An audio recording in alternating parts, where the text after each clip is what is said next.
Bonjour à tous et bienvenue pour cette toute nouvelle vidéo qui va être une vidéo où je vais commenter la correction de l'activité numéro 4, à savoir les exercices sur les suites géométriques. Donc l'exercice numéro 1, c'est un exercice plutôt classique pour s'entraîner où on vous demande dans la première question de donner les 4 premiers termes d'une suite géométrique de premier terme 2 et de raison 3. Donc tout de suite on voit que U1 est égal à 2, c'est pour ça que je l'ai réécrit. Donc, on me demande bien les 4 premiers termes, donc je dois impérativement redonner U1, même s'il est donné dans l'énoncé. Et la raison qui vaut 3, donc le petit q égale 3, ça veut dire que pour trouver les termes, le terme suivant, je vais multiplier par ma raison. Donc, je vais faire 2 fois 3, je vais trouver 6. Je vais refaire fois 3, je vais trouver 18, qui va me donner mon troisième terme. Et pour trouver mon quatrième terme, je vais faire 18 fois 3 et je trouve 54. Ensuite, pour calculer le 10e terme, on va utiliser la formule UN est égal à U1 fois Q à la puissance N-1, où N vaut 10 car je cherche le 10e terme. Donc, je vais donc avoir U10 est égal à U1 fois Q à la puissance 10 moins 1, donc le même 10 que vous avez écrit ici. Donc, je remplace par les valeurs numériques, donc U1 vaut 2, Q3 à la puissance 10 moins 1, donc puissance 9. Donc, ça va me faire comme calcul 2 fois 3 à la puissance 9. Comment je calcule ça sur ma calculatrice? Donc, vous allez dans le menu Run classique. Donc, je tape 2 fois 3 à la puissance 9. J'utilise l'accent circonflexe qui est ici. Hop, je le mets. Après, je mets la puissance. Et j'ai mon résultat, 39 366. Donc voilà pour l'exercice numéro 1. Je passe maintenant à l'exercice numéro 2, qui est exactement du même principe que le premier, sauf que là, on me demande de calculer les 3 premiers termes d'une suite géométrique de premier terme 2000 et de raison 0,8. Donc là, le premier terme étant 2000, comment je fais pour trouver le deuxième terme? Je vais faire 2000 fois 0,8, je trouve 1600, je refais fois 0,8 et je trouve 1280. Ensuite, calculer le 10e terme. Donc, je vais toujours utiliser la formule du cours qui nous dit que UN est égal à U1 fois Q à la puissance N-1 pour une suite géométrique. Ici, vu que je cherche le 6e terme, je vais donc remplacer le N de la formule par 6. Ce qui me donne U6 est égal à U1 fois Q à la puissance 6 moins 1. Donc, autrement dit, je remplace U1 par sa valeur, ça va faire 2000. Le petit q par 0,8. 6 moins 1, ça fait 5. Et si je tape ce calcul-là à la calculatrice, 2000 fois 0,8 à la puissance, donc chapeau, l'accent circonflexe, à la puissance 5, je trouve 655,36. Exercice suivant. Donc là, on vous dit que c'est une suite géométrique, on vous donne le premier terme et le troisième terme. Et on vous demande de trouver sa raison. Donc on va toujours appliquer la même formule, à savoir UN est égal à U1 fois Q à la puissance N-1. Donc là, je ne l'ai pas mis à la puissance, il faudrait qu'elle soit à puissance. Pour N égale 3. Donc ça veut... Pourquoi je l'applique à N égale 3? Parce que dans la formule, je connais... En fait, il faut remplacer tout sauf le petit q parce que c'est ce que je cherche. Donc, sachant que U1, il va déjà être dans la formule, je n'ai pas le choix que d'appliquer la formule pour U3 qui m'a été donné ici. Donc, j'obtiens donc U3 est égal à U1 fois Q à la puissance 3 moins 1 pour N égale 3. Je remplace U3 par 11,25, U1 par 5. Q, je ne peux pas le remplacer, c'est ce que je cherche. 3 moins 1, ça me fait Q au carré. Je fais passer le 5 de l'autre côté, il était multiplié, quand il passe de l'autre côté, il devient divisé. Donc, si je fais 11,25 divisé par 5, ça va être égal à Q carré. Donc, je tape ça à la calculette, je trouve 2,25. Et donc, là, c'est Q carré qui est égal à 2,25. Moi, ce n'est pas Q carré que je cherche, mais bien Q. Donc, je vais faire racine carrée de 2,25 et je trouve Q égale 1,5.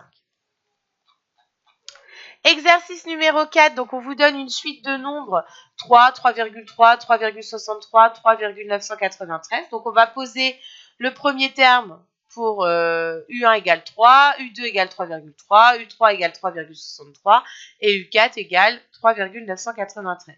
Comment on montre qu'une suite est géométrique? Eh bien, on va calculer les quotients de U2 divisé par U1 et U3 divisé par U2 et U4 divisé par U3. je fais mes calculs, je trouve à chaque fois ici 1,1. Donc, il s'agit bien d'une suite géométrique de raison Q égale 1,1. Exercice numéro 5, exercice classique. On vous demande, pareil, de calculer U2, U3 et UN en fonction de la question. Vous verrez, on vous posera là n égale 10. Donc, pour trouver U2 et U3, aucune difficulté. On part de U1, je multiplie par ma raison. Donc, je vais faire 1 fois 2, je retrouve 2 pour U2. Je refais fois 2, je trouve U3 qui vaut 4. Et là, par contre, pour trouver U10, au lieu de calculer U4, U5, U6, U7, U8, U9, eh ben, on va appliquer la formule UN égale U1 fois Q à la puissance n-1 pour n égale 10. J'applique mon calcul et je trouve 512. Je fais la même chose pour la question 2 et pour la question 3. Donc, je vous laisse observer les calculs. Et donc, si vous avez des questions, vous n'hésitez pas à me les reposer. Mais c'est le même principe. Donc, on a U1. Pour trouver U2 et U3, je fais fois Q. Et après, pour trouver le terme qui est un petit peu plus éloigné, je viens utiliser la formule U1 fois Q à la puissance n-1. Exercice numéro 6, on vous donne une suite géométrique de premier terme 8 qui a pour raison 1,25. Donc, on vous demande de calculer la somme des 6 premiers termes. Donc, je rappelle que cette formule-là n'est pas à connaître par cœur, mais à savoir appliquer. Donc, on vous dit que Sn est égal à U1 fois Q puissance n moins 1 divisé par Q moins 1. Attention, le moins 1 n'est pas à la puissance. Donc, vu que je cherche la somme des 6 premiers termes, ça veut dire que mon petit n dans la formule va valoir 6. Donc, je remplace tout ce que je connais. U1, c'est 8. Le Q, c'est 1,25. Et je remplace le petit n par 6. Je fais mon calcul et je trouve 90,07. Comment je calcule ça à la calculatrice? Faites attention. Donc, 8 fois, entre parenthèses, donc je mets 2 parenthèses, je vais faire mon numérateur. Donc, 1,25 à la puissance 6. Et attention, ce n'est que le 1,25 à la puissance 6, moins 1, divisé par 1,25 moins 1.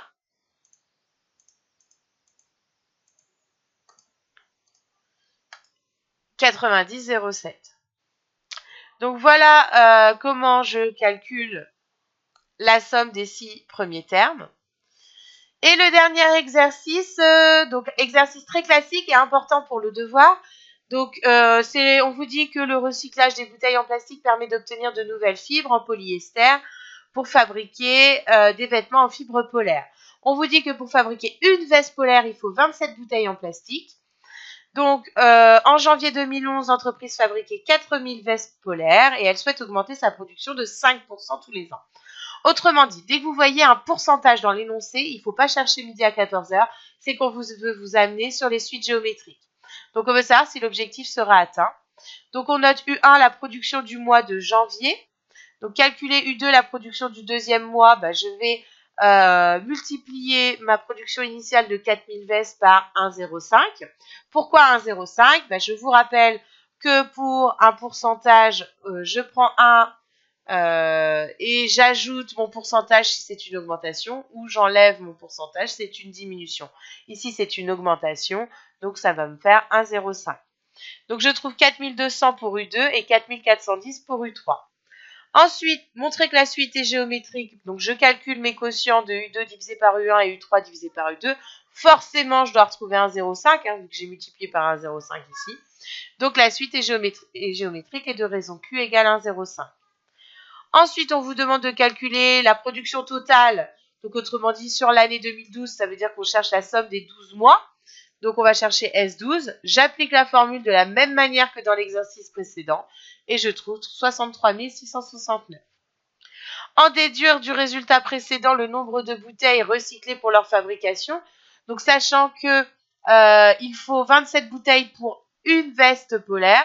Si j'en fais 63 669, il faut que je multiplie par 27 et je trouve 1 719 063 bouteilles. Donner l'expression de UN en fonction de N.